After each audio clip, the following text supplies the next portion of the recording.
بسم اللہ الرحمن الرحیم۔ میں ہوں خالد مصطفیٰ، اپنے پروگرام ناظرہ کے ساتھ کیلگری کینیڈا سے آپ تمام حضرات کی خدمت میں حاضر ہوں، اور میں تمام حضرات کو خوش آمدید کہتا ہوں۔ اور آج کا جو پروگرام ہے وہ ہے بہت امپورٹنٹ پروگرام ہے، جو کرنٹ جنگ ہو رہی ہے حماس اور اسرائیل کے اندر، اس کے متعلق ایک انالیسس میں کروں گا۔ تو اس کے اندر سمجھنے سے پہلے اس کے اندر ہم پہلے سے ہسٹری دیکھیں گے کہ یہ ہسٹری ہے کیا اس کی،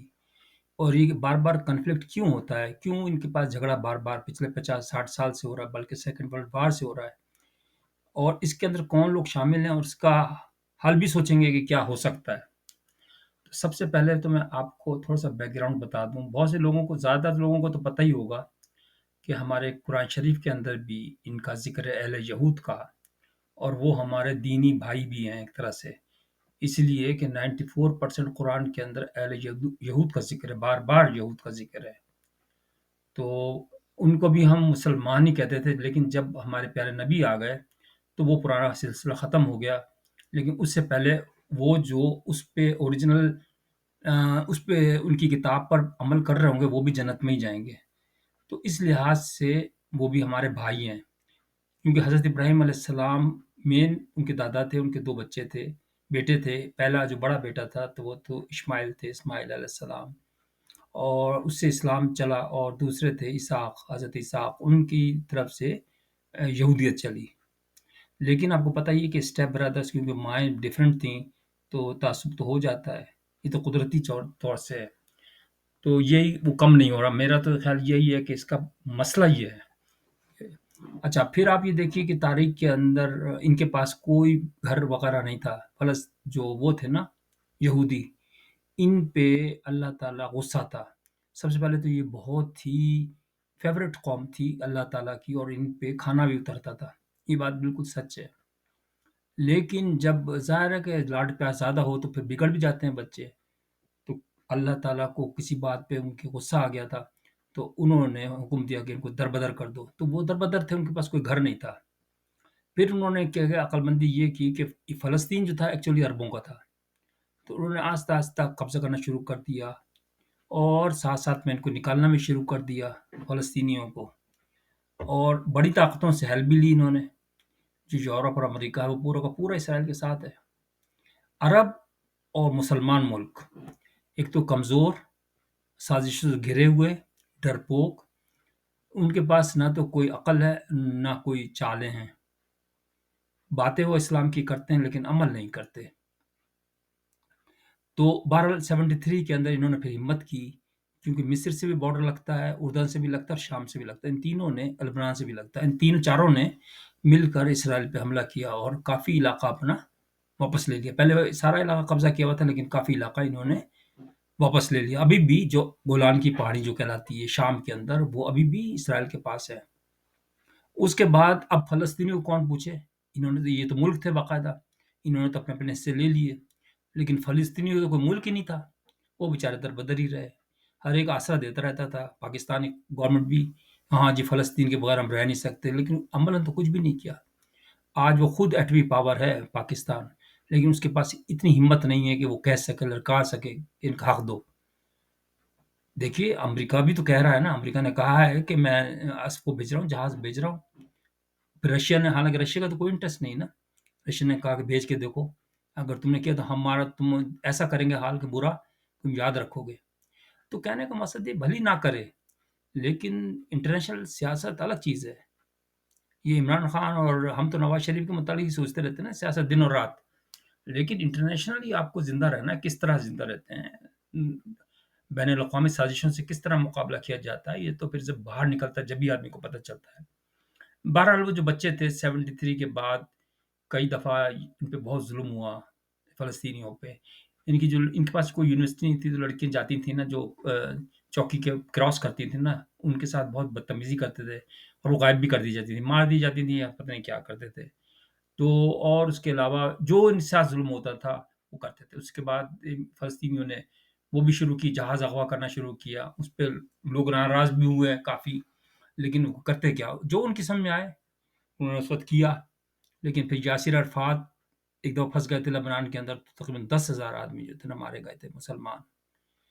اور یہ بھی مرنے کے قریب ہی تھا، لیکن اس کو پھر انٹرنیشنل جو طاقتیں ہیں انہوں نے ہیلی کاپٹر کے ذریعے ان کو نکال لیا تھا۔ پھر ان کا پیکٹ ہوا، ڈیوڈ سمجھوتا کہلاتا ہے وہ، تو اس کے تحت پھر لیکن ان کے دلوں میں آگ لگی ہوئی دونوں کی طرف، میں تو ان کو دونوں کو قصوروار ٹھہراتا ہوں۔ وہ پھر چلتا رہا، پھر آخر کار جو اسرائیلی تعصب بہت کرتے ہیں، تو انہوں نے جب مطمئن ہو گئے کہ یار اب تو یہ ٹھنڈے ہو گئے فلسطینی، اب ہم آرام سے حکومت کریں گے اور آرام سے، یہ پیچھے پورا پلان کرتے رہے، اور اس پلان کا نام رکھا طوفان الاقصی۔ اس کے اندر نوجوان بچوں کو تربیت دیتے رہے، اور بالکل ذہنی طور سے، جسمانی طور سے، اچھا انہوں نے ایران سے ہیلپ لی، ان کی جو میزائل ٹیکنالوجی نا وہ بڑی لیٹسٹ ہے، وہ جمع کرتے رہے، اور اس کے بعد 7 اکتوبر کو صبح 6 بجے، جبکہ وہ سب ایک ان کا ایک تو سیٹرڈے کو ان کی چھٹی ہوتی ہے مذہبی، جیسے ہمارے فرائیڈے کو ہوتا ہے نا پریئر، ایسے ان کی سیٹرڈے کو ہوتی ہے، اور کرسچن کی سنڈے کو ہوتی ہے، تو سیٹرڈے کو یہ مچھلی کا شکار بھی نہیں کرتے، اور پھر ان کے ڈانس وانس بھی ہوتے ہیں، سارا کچھ یعنی فری ماحول کے اندر ہوتا ہے سارا کام، یہ کر رہے تھے۔ تو یہ نوجوان بچے جو تھے نا موٹر سائیکلوں پہ اور اس کے ذریعے یہ کیا ہوتا ہے چھاتا بردار، مطلب اس کے ذریعے پیراشوٹ کے ذریعے اور کشتیوں کے ذریعے سمندر کے ذریعے تین طرف سے انہوں نے اٹیک کیا، اور انہوں نے باربڈ وائر بنا رکھی ہے اسرائیلیوں نے کہ اس سے بس پیچھے رہنا ہے تم نے، ان کو بالکل اچھوت سمجھتے تھے۔ تو انہوں نے جا کر تھا نا، اور وہ ظاہر چوکیاں بھی تھیں، انہوں نے ان کی چوکی پہ بھی قبضہ کر لیا، نوجوان لڑکے تھے، آپ ان کو دیکھیں تو اس قدر جوش میں تھے، وہ اللہ اکبر کے نعرے لگا رہے تھے، اس سے اندازہ ہو رہا تھا کہ خودکشی کے انداز میں وہ لڑ رہے تھے، ان کو اپنی زندگی کی پرواہ نہیں تھی۔ جب انسان کو دیوار سے لگا دیا جاتا ہے نا، تو پھر یہی کیفیت ہوتی ہے۔ ہمیں یہودیوں سے کوئی جھگڑا نہیں ہے، مسلمانوں کا، وہ تو ہمارے بھائیوں کی طرح ہیں، لیکن جو حکومتیں ہوتی ہیں نا، جیسے اسرائیل کی حکومت ہیں، یہ متعصب ہیں، یہ انٹرنیشنل کے ساتھ لوگوں کے ساتھ مل کر یہ کھیلتی ہیں گیم اپنا۔ تو خیر بہرحال بات یہ کہ انہوں نے پھر سارے جتنے لڑکے لڑکی ہیں فوجی بہت سارے قبضے کر لیے، بہت سو کو مار بھی دیا۔ اچھا میں یہ اس وقت یہ نہیں کہنا چاہتا، بہت سے خاندانوں کو سلاٹر بھی ذبح بھی کر دیا دونوں سائڈ والوں نے، وہ یہ مطلب تکلیف دہ بات ہے، میں یہ نہیں اس کو کنڈم ہی کرے گا ہر آدمی، لیکن کنڈم تو اس طریقے سے کر سکتا ہے نا کہ بھائی اس کی روٹ کاز کیا تھا۔ روٹ کاز تو یہ تھا کہ اسرائیل کی حرکتیں ایسی تھی نا، جس کی وجہ سے ہی مجبور ہوئے۔ اگر آپ سکون سے بیٹھے رہیں تو کسی دوسرے کو کیا کوئی وہ کاٹ رہا ہے کہ، تو یہ ہے کہ مجبور ہو گئے وہ کہ بھائی جب نہ ان کو نوکری مل رہی، 70% تو بالکل بے روزگار تھے نوجوان۔ اچھا پھر انہوں نے حملہ کر کے اندر بھی گھس گئے، تل ابیب کے اندر بھی ابھی بھی لڑائی ہو رہی ہے اس وقت بھی۔ اور اس کے بعد انہوں نے جو ان کا میں نے بیان پڑھا، اس کے جو وزیر دفاع کا ہے اسرائیل کے، اچھا ان کے جو وزیر اعظم تھے نا نیتن یاہو جو تھے نا، وہ تو ٹوٹلی بکھرا گئے کہ یار یہ ہوا کیا، یعنی وہ بارش تھی 7,500 جب میزائل کنٹینیوس ایک کے بعد ایک ایک کے بعد ایک، تو کسی کو سنبھلنے کا موقع ہی نہیں مل رہا تھا، لوگ اتنے سہم گئے ڈر گئے کہ یہ اللہ کا عذاب آ گیا ہے کیا۔ ویسے لگتا ایسا ہی ہے کہ یہ اللہ کا عذاب تھا، میں حقیقت اگر آپ کو بتاؤں نا، اللہ اپنے بندوں کا تو خیال کرتا ہے نا، اس کو فتح بھی دیتا ہے۔ یہ میں بتا دوں اس وقت ایسی جنگ تھی یہ 313 جنگ بدر کے اندر 313 آدمی تھے صرف، اور انہوں نے ایک بڑے لشکر کو شکست دی تھی، وہ کس طرح دی تھی، جان پہ کھیل کے۔ تو اسی طریقے سے انہوں نے مسلمان واقعی حقیقتاً اگر چاہیں تو سب کچھ فتح حاصل کر سکتے ہیں اگر ان کی نیت صحیح ہو تو یہی ان کا ہوا کہ انہوں نے اندر گھس گئے اور لڑتے رہے۔ اب انہوں نے وہ بھی چالاک، آپ کو پتہ ہی ہے اسرائیل کتنا یار گورنمنٹ ہے اس کی، تو ان کی جو وزیر دفاع اس نے سخت بیان دیا، بہت مجھے تو بہت ناپسند ہے وہ بیان جو ہے، اس نے کہا کہ یہ لوگ جانور نما انسان ہیں، یعنی ذلت آمیز زبان استعمال کی ہے،